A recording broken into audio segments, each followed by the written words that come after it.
Hi, I'm Robert Craven of Launch Natural. I'm here today to talk about delegation.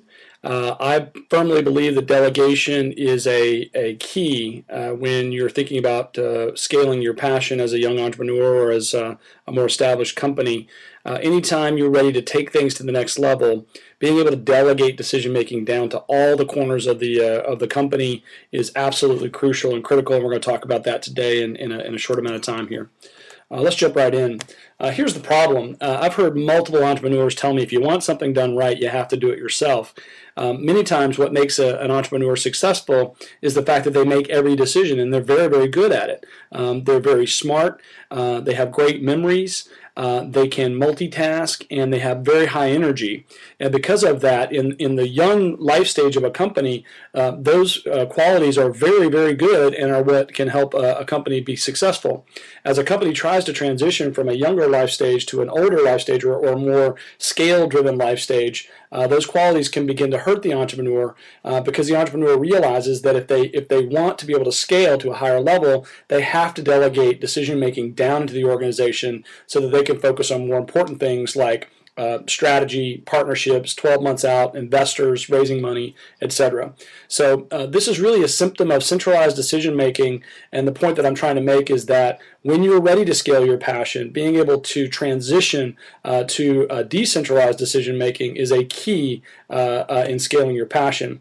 What can happen though is you end up in the normal life stage of a company where the entrepreneur is making all the decisions or it's centralized decision making. Associates can have a fear of making decisions. They may have tried to make decisions in the past, made some bad ones, and maybe the leadership didn't react very favorably to that. But a lot of times associates just don't have the structure and the foundation in place to be able to really support great decision making, and that's what we're going to talk about today. And as I also mentioned, I call it the lid. I actually learned this from John Maxwell, who's an excellent writer. But I believe that entrepreneur-driven companies or younger companies can almost have a lid on them, and you have to remove the lid to be able to allow the company to really take things to the next level. I believe that centralized decision making, and I've seen this happen over and over and over again, and entrepreneurs that are controlling or will not allow for that decision making to flow down can be a lid on the growth of the company, and we're going to talk about how to release that lid. As I move into the four walls and start to talk about that, it's really critical to recognize that an entrepreneur has to be ready to make these changes. If the entrepreneur is not ready to think in a different way, to take their company to the next level, that's okay. There are many successful entrepreneurs that maintain control. But as I write about on my website and in blogs, many times you have to choose between being king or rich. Being rich meaning scaling, not necessarily rich in money, but being able to take your baby to a whole nother level versus being king, which is more controlling. And I think that a lot of the conflict I see in companies is related to that. Now, entrepreneurs need a system that gives them the feedback that they need to be able to make sure that decisions are being made correctly.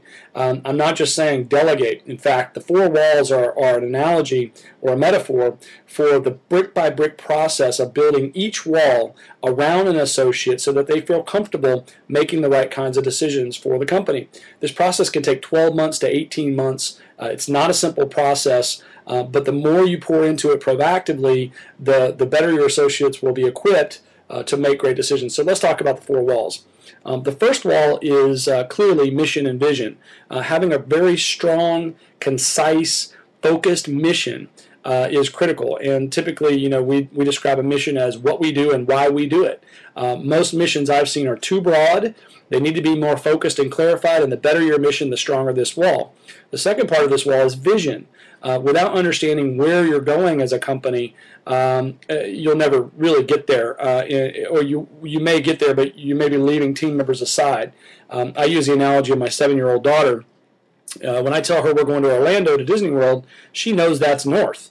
She could actually give me directions. We're going to go down here to the turnpike. We're going to go north on the turnpike. We're going to get off at X exit, I-4, and it's going to take us right to Disney World.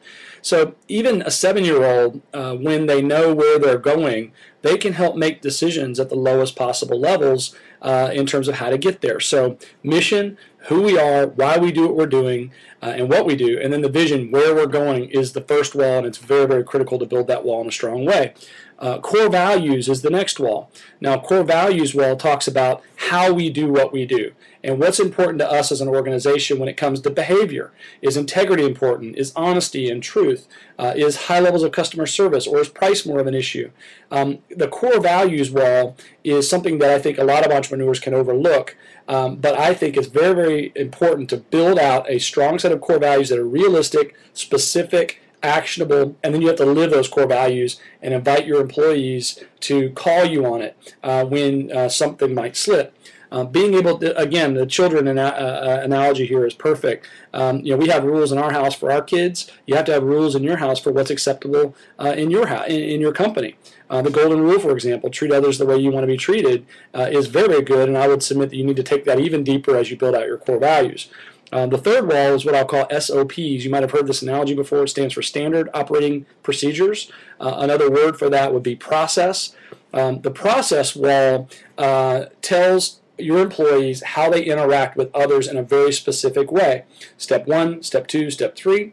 Box 1 links to Box 2, which links to Box 3, and then there's an if-then statement that if this is a yes, then it goes this way, and if it's a no, it goes this way.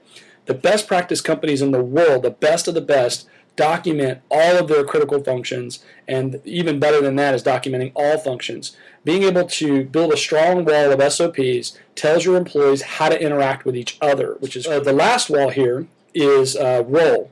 And what this is directly related to is your associate's role in the company. You can also call this roles and responsibilities. What's really important to outline here is the key metrics that you're going to judge that employee by, being very specific on what's expected. Now, in the companies that I've run as CEO, our roles and responsibility sheets were half a page. These are the 1 or 2 metrics that are important for your role, and here's how we're going to measure you, and here's how often, and here's what's expected. That ties right back into reward and recognition. It ties back into performance reviews. All that's tied together. Now, if you look at these 4 walls, moving from right to left or green to red, you start with the individual with the role wall. You then tell them how they interact with other individuals with the SOPs wall, the process wall. You tell them how to behave with the core values and what's expected in terms of behavior. And then the mission and vision is the corporate wall. It's about where we're going, why we're doing what we're doing. Now again, each wall has to be built brick by brick. Moving on, the benefits of building these walls are very straightforward. If you can learn to empower your associates and give them an environment where they can operate within these 4 walls and feel comfortable, you will see growth. Clarity comes out of this. A lot of young companies wear a lot of hats, if you will, when it comes to roles and responsibilities. Even if you wear a lot of hats, or even if there's an employee who wears a lot of hats in your company, you still have to outline that clarity, clear roles and responsibilities. Here's exactly how you need to interact with your counterparts. Here's the behaviors we expect, and then here's where we're going and why we're doing it.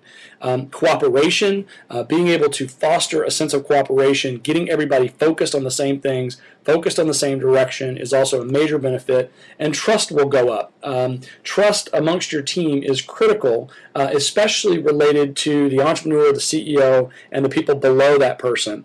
Being able to trust that you've built the framework for them to be able to operate effectively and efficiently is absolutely critical in this regard. So trust, and Stephen Covey in his book, a great book, The 7 Habits, which I talk about quite a lot, talks about as cooperation goes up and as trust goes up in a team, you start to get synergy. And synergy is basically a concept that says the sum is greater than the individual parts. 1 + 1 = 3. So as trust and cooperation, empowerment, clarity, as these things start to go up, you start to get even more productivity, more efficiency, more effectiveness out of your team, and it's a very, very powerful. All of this leads to growth. A lot of entrepreneurs I meet hit what I call the $20 million wall, or they hit a wall in their growth where they must do things differently to bust through that wall. Also, I'll remind you that Launch Natural coaches passionate entrepreneurs and leaders on how to scale their business. We're a coaching firm. We are not consultants. We come alongside of you, mentor you, challenge you, hold you accountable, help you to focus your business in a deeper way. Contact me today. My name is Robert Craven. I'm the founder and partner at Launch Natural. You can see my contact information here. Feel free to reach out to me, robert@launchnatural.com, 561-762-3843 for your complimentary coaching session. Thank you so much and have a great day.